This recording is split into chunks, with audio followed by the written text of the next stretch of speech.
এইটুকু আমি আপনাদেরকে কথা দিচ্ছি, ইন্ডিয়া না নিউজিল্যান্ড কোন দল বিশ্বকাপ ফাইনাল জিতবে, ভারত এবং নিউজিল্যান্ডের প্লেইং ইলেভেন কি হবে, নরেন্দ্র মোদী স্টেডিয়ামের রেকর্ড কি বলছে, কত রান চেস করা যায় মোদী স্টেডিয়ামে, কুলদীপ যাদব না বরুণ চক্রবর্তী, কোন প্লেয়ার এই ম্যাচে সুযোগ পাবে, অভিষেক শর্মাকে কি বসিয়ে দেওয়া উচিত, সমস্ত কিন্তু পুরো ডিটেলস নিয়ে আপনাদেরকে জানাবো। কথা দিচ্ছি এই ভিডিওটা দেখলে আপনাদের ব্যাপারটা পুরো ক্লিয়ার হয়ে যাবে যে বিশ্বকাপ কোন দল জিতবে। তার আগে বলে রাখি, যেহেতু ভিডিওটা খুবই গুরুত্বপূর্ণ হবে, তাই ভিডিওটা অবশ্যই শেষ পর্যন্ত দেখবেন এবং যারা চ্যানেল নতুন আছেন সবাইকে একটা অনুরোধ করবো, কিছুদিন পরে আইপিএলও শুরু হবে, সমস্ত কিন্তু খবর আপনাদেরকে জানাবো আইপিএল এর। তো অবশ্যই কিন্তু পাবলিক ভিউ কলকাতা চ্যানেলটিকে সাবস্ক্রাইব করে বেল আইকন প্রেস করে অল করে রাখবেন। তাহলে বন্ধুরা, সবার প্রথমে আপনাদেরকে বলি, নরেন্দ্র মোদী স্টেডিয়ামে ভারত যদি টস জেতে ভারতের ব্যাটিং করা উচিত না বোলিং করা উচিত? অবশ্যই ভারত যদি টস জেতে ভারতের কিন্তু প্রথমেই ব্যাটিং করা উচিত। নরেন্দ্র মোদী স্টেডিয়ামের রেকর্ড বলছে আজ পর্যন্ত টোটাল এই স্টেডিয়ামে 10টা টি20 ম্যাচ খেলা হয়েছে, তার মধ্যে যেই দল প্রথম ব্যাটিং করেছে সেই দল জিতেছে 7টা ম্যাচ এবং চেস করে মাত্র 3বার জিতেছে। অর্থাৎ আহমেদাবাদ স্টেডিয়ামে প্রথম ব্যাটিং করলে জেতার চান্স থাকে 70%। অর্থাৎ আমি বলবো, ভারত যেহেতু সাউথ আফ্রিকার বিরুদ্ধেও নরেন্দ্র মোদী স্টেডিয়ামে চেস করতে পারিনি 178 রান, তাই আমি মনে করি ভারতের কিন্তু টস জিতলে অবশ্যই প্রথম ব্যাটিং করা উচিত। এবং নরেন্দ্র মোদী স্টেডিয়ামেও বলছে যেই দল 185 থেকে 90 রান ক্রস করেছে সেই দল কিন্তু নরেন্দ্র মোদী স্টেডিয়ামে যেতে 90% কনফার্ম। আহমেদাবাদের এই স্টেডিয়ামে হাইয়েস্ট রান চেজ হয়েছে 176, তাও সেটা সাউথ আফ্রিকা করেছে নিউজিল্যান্ডের বিরুদ্ধেই। তাই আমি বলবো, ভারত যদি টস জেতে ভারতের অবশ্যই প্রথম ব্যাটিং করা উচিত এবং মেক শিওর করা উচিত যেন ভারত মিনিমাম 190 ছোঁয়, তাহলে কিন্তু এই ম্যাচটা ভারত অবশ্যই 90% কিন্তু জিতবে, এটা আমরা কনফার্ম ধরে নিন। যদি বাই চান্স ভারত ব্যাটিং না পেলো, টস হেরে গেল, ভারতকে বোলিং করতে হলো, ভারতকে সেক্ষেত্রে মেক শিওর করতেই হবে যাতে নিউজিল্যান্ডকে 170-এর বেশি রান না করতে দেওয়া যায়। যদি নিউজিল্যান্ড 170 করে দেয় তাহলে ম্যাক্স টু ম্যাক্স 175-এর আগে ভারতকে কিন্তু নিউজিল্যান্ডকে আটকাতেই হবে, কারণ এই আহমেদাবাদ নরেন্দ্র মোদী স্টেডিয়ামের রেকর্ড বলছে একবারই মাত্র 175 রান চেজ হয়েছে এই স্টেডিয়ামে। তাই ভারতকে কিন্তু 175, ম্যাক্স টু ম্যাক্স 175, 170 হলে বেশি ভালো হয়, যাতে ভারতীয় দল 175-এর বেশি রান না খায়। অর্থাৎ ভারত যদি এই দুটো কাজ করতে পারে তাহলে আপনারা কিন্তু 90% কনফার্ম ধরে নিন ভারত কিন্তু টি20 বিশ্বকাপ জিতছেই।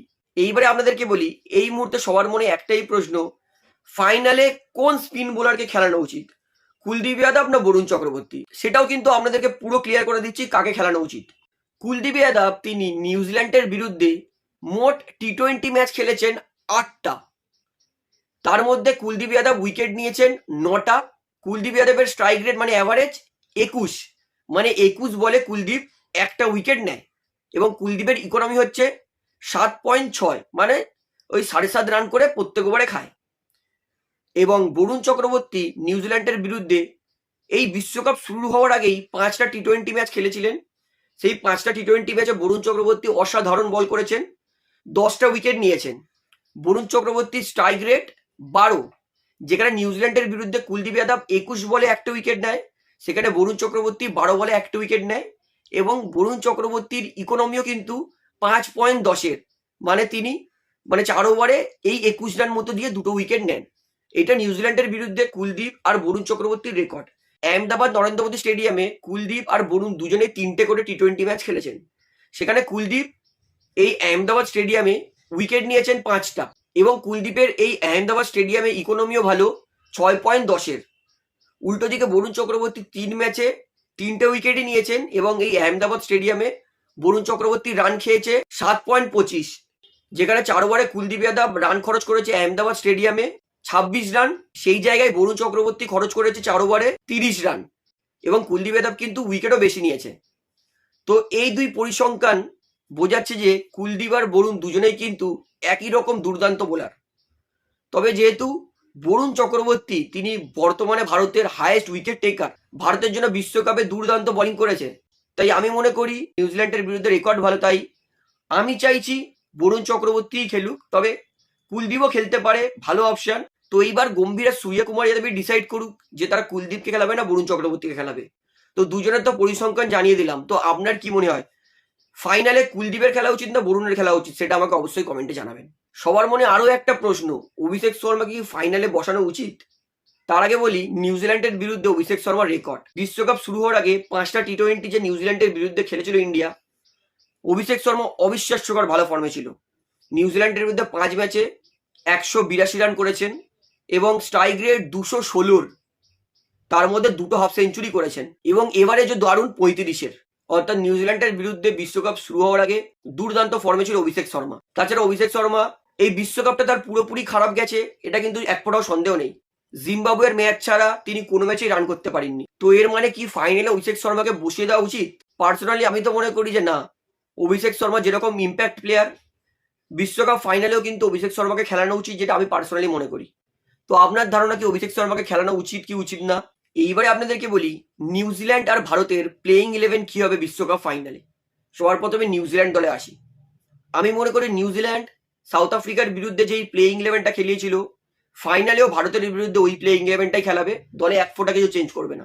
নিউজিল্যান্ড তাদের ওপেনিং করবে ফিন অ্যালেন এবং টিম সাইফর্ড, দুজনেই তুখর ফর্মে আছে। সেমিফাইনালে দুজনেই একতরফা ম্যাচ করে দিয়েছিল, তাই এরা দুজন ওপেনিং করবে। 1 ডাউনে Rachin Rabindra, hot and cold, অত ভালো পারছে না ব্যাটে। 2 ডাউনে গ্ল্যান ফিলিপের বিশ্বকাপটা কিন্তু দুর্দান্ত গেছে এবং ভারতের বিরুদ্ধে তার রেকর্ডও ভালো। 3 ডাউনে মার্ক চ্যাপম্যান কিন্তু কুলদীপ যাদবকে প্রচুর স্ট্রাগল করেছিল, তবুও যেহেতু নিউজিল্যান্ডের একটা ব্যালেন্স টিম, তাই আমি মনে করি মার্ক চ্যাপম্যান খেলবে। 4 ডাউনে নামবে ডার্লে মিচেল টি-20-র অত ভালো প্লেয়ার নয়, তবে মিচেল কি করতে পারে সেটা আমরা সবাই জানি। তো মিচেল কিন্তু অবশ্যই থ্রেটস ইন্ডিয়ার জন্য, তো এক ফোঁটাও সন্দেহ নেই। তবে বরুণ চক্রবর্তী আছে, ডার্লি মিচেলকে কিন্তু তিনিও অনেক আউট করেছেন। নিউজিল্যান্ডের 7 নম্বর প্লেয়ার সেটা হবে কোল মেকঞ্চি কিন্তু ব্যাটেও ভালো করে রান, বোলিংও কিন্তু তিনি উইকেট নিতে পারেন, তো একটা ভালো অলরাউন্ডার। নিউজিল্যান্ডের 8 নম্বর প্লেয়ার এবং লাস্ট ব্যাটসম্যান মিঞ্চ স্যাডনার, তাদের ক্যাপ্টেন। তো মিঞ্চ স্যাডনার কিন্তু বিভৎস ভালো অলরাউন্ডার, ব্যাটেও কিন্তু 6-4 মেরে ম্যাচ ঘোরাতে পারে এবং বোলিংয়েও কিন্তু উইকেট নিতে পারে। অর্থাৎ টোটাল 8টা ব্যাটিং অপশন নিয়ে কিন্তু নিউজিল্যান্ড খেলতে নামবে ভারতের বিরুদ্ধে। 9 নম্বর প্লেয়ার সেটা হবে ম্যাট হেনরি, 10 নম্বর প্লেয়ার স্পিনার ইস সোডি এবং 11 নম্বর প্লেয়ার লকি ফার্গুসন। অর্থাৎ নিউজিল্যান্ড তারাও কিন্তু ব্যালেন্স টিম, তাদেরও কিন্তু বোলিং অপশন 6টা। অর্থাৎ বিশ্বকাপ ফাইনাল জমবে, এক ফোঁটাও সন্দেহ নেই। এইবার আসি ইন্ডিয়া দলে। আমি দেখবো ইন্ডিয়া আরো একবার ওপেনিংয়ে কিন্তু সঞ্জু স্যামসং আর অভিষেক শর্মাকে কিন্তু খেলাক। অভিষেক শর্মা প্রত্যেক ম্যাচে পাগলদের মতো ব্যাট চালিয়ে লাভ নেই, সময় দিক, অবশ্যই অভিষেক শর্মা ভালো খেলবে, তাই আমি চাইবো অভিষেক আর সঞ্জুই ওপেনিং করুক। 1 ডাউনে ঈশান কিষান তুকর ফর্মে আছে। 2 ডাউনে ক্যাপ্টেন সূর্যকুমার যাদব, আশা করবো তিনি ব্যাট হাতে কন্ট্রিবিউট করবেন। ফাইনাল ম্যাচ ক্যাপ্টেনকে কিন্তু চলতেই হবে। 3 ডাউনে Hardik Pandya allrounder, batting bowling fielding তিনটাতেই হার্দিক অবিশ্বাস্যকর ভালো কন্ট্রিবিউট করছে এবং বড় বড় 6-4 মারারও ক্ষমতা রাখেন। 4 ডাউনে তিলক বর্মা নতুন একটা ভূমিকা পেয়েছে ফিনিশিং এর, তো তিনি কিন্তু ঠিকঠাক ফিনিশিং করছে, নেমে কিন্তু একটা বিধ্বংসী ইনিংস খেলছেন। ভারতের 7 নম্বর প্লেয়ার সেটা হবে শিবম দুবে, নিউজিল্যান্ড কো লে ডুবে। শিবম দুবে কিন্তু তুকার ফর্মে আছে, পনির খাচ্ছে আর বোলারদের পনির বার করছে, তো চাইবো শিবম দুবে তিনি কিন্তু আরো একবার ব্যাট হাতে গদাধারী ভীমের মতো লম্বা লম্বা 6 মারুক। 8 নম্বর প্লেয়ার সেটা হবে বাপু আকসার প্যাটেল তিনি কিন্তু একটা অসাধারণ অলরাউন্ডার, বোলিংয়ে উইকেট নেয়, ফিল্ডিংয়ে অবিশ্বাস্যকর ভালো ক্যাচ ধরে এবং ব্যাট হাতেও কিন্তু কন্ট্রিবিউট করতে পারে। অর্থাৎ ভারতও কিন্তু টোটাল 8টা ব্যাটিং অপশন নিয়ে খেলবে ফাইনালে নিউজিল্যান্ডের বিরুদ্ধে, যেটা আমি মনে করি। ভারতের 9 নম্বর প্লেয়ার সেটা হবে বরুণ চক্রবর্তী, 10 নম্বর প্লেয়ার হবে আর্শদীপ সিং এবং 11 নম্বর প্লেয়ার হবে জসপ্রীত বুমরা, আমার দেখা বিশ্বের সেরা পেস বোলার। তো আমি মনে করি ভারতে কিন্তু যেই দলটা সেমিফাইনালে খেলেছিল, ফাইনালেও কিন্তু এই দলটাই খেলাবে, দলে কোনো পরিবর্তন করবে না। তো ভারতেরও কিন্তু টোটাল 7টা বোলিং অপশন, একটা চাবুক ব্যালেন্স টিম।